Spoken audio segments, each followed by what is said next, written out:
Hi friends, இன்னைக்கு நம்ம சக்கை எரிசேரி எப்படி வைக்கலான்னு பார்க்கலாம் வாங்க.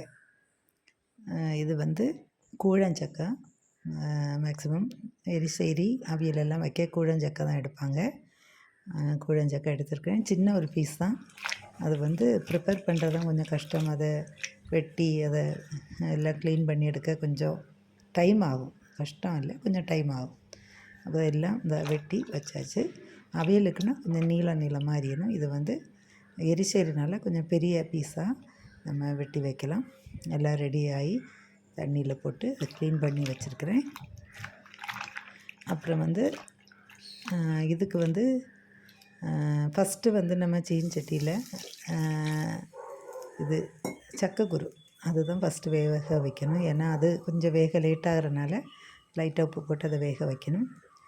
அது வெந்த பிறகு நம்ம வந்து நம்ம பீசஸ் எல்லாம் போடலாம். நீ இதுக்கு என்னெல்லாம் அரைக்க தேவையுள்ளது சொல்லலாம். தேங்காய், ஜீரகம், நல்ல மிளகு பொடிச்சு வச்சுருக்கிறேன், மஞ்சள் பொடி, அப்புறம் கொஞ்சம் மிளகு பொடி, வெள்ளைப்பூடு, இவ்வளவும் கண்டிப்பாக வேணும். மிளகு வந்து கொஞ்சம் தூக்கலாக இருந்தால் தான் எரிசேரி நல்லாயிருக்கும். இதை வந்து நம்ம அதாவது அவியலும் இல்லாமல் ரொம்ப ஃபைனாக பேஸ்ட்டாகவும் அரைக்காமல் அந்த நடுத்தரத்தில் எரிசேரி பருவத்துக்கு அரைக்கணும்.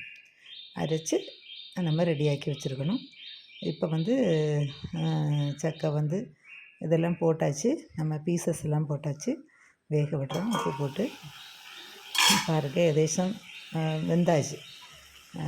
சக்கை வந்து சீக்கிரம் வந்துடும். எல்லாம் வெந்தாச்சு. இனி நம்ம இதில் நல்லாவே வெந்திருக்கு பாருங்கள். நல்லா வந்து பார்த்தாலே தெரியும் வெந்துருச்சு. இனி நம்ம வந்து இதை வந்து வேணும்னா தண்ணி ஊற்றி, அதாவது இது வந்து கொஞ்சம் செமி கிரேவியில் தான் இருக்கும். அவியலை போல் ரொம்ப ட்ரையாக இருக்காது. அதனால் தண்ணி கொஞ்சம் கூட ஊற்றி நம்ம வேக வைக்கலாம். கொஞ்சம் தண்ணி கூடுதல் இருந்தாலும் பிரச்சனை இல்லை. அது வந்து ஒரு செமி கிரேவி பருவத்தில் இருக்கணும். சரியா? அந்த மாதிரி நம்ம வந்து வேக வச்சு ரெடி பண்ணி வச்சுருக்கோம். பாருங்க, இது வந்து அந்த சக்கைக்குரு வெந்துதான்னு பார்க்குறேன். அது வந்து அதை நம்ம எடுத்து பார்க்கும்போது நல்லா வெந்துருச்சு. பார்த்திங்களா, நல்லா வெந்தாச்சு. இனி வந்து நம்ம வந்து இதுக்கு தேவையான அரைச்சி வச்சுருக்கோம். இந்த அரைப்பு வந்து ரொம்ப முக்கியம். அதாவது ரொம்ப அவியல் பருவத்துலேயும் அரைக்கக்கூடாது, ரொம்ப ஃபைனாக பேஸ்ட்டாகவும் அரைக்கக்கூடாது. பாருங்கள், இந்த பருவத்தில் அரைச்சி நம்ம ரெடி பண்ணி கறிவேப்பிலையும் கூட போட்டு அரைச்சா நல்ல மணமாக இருக்கும்.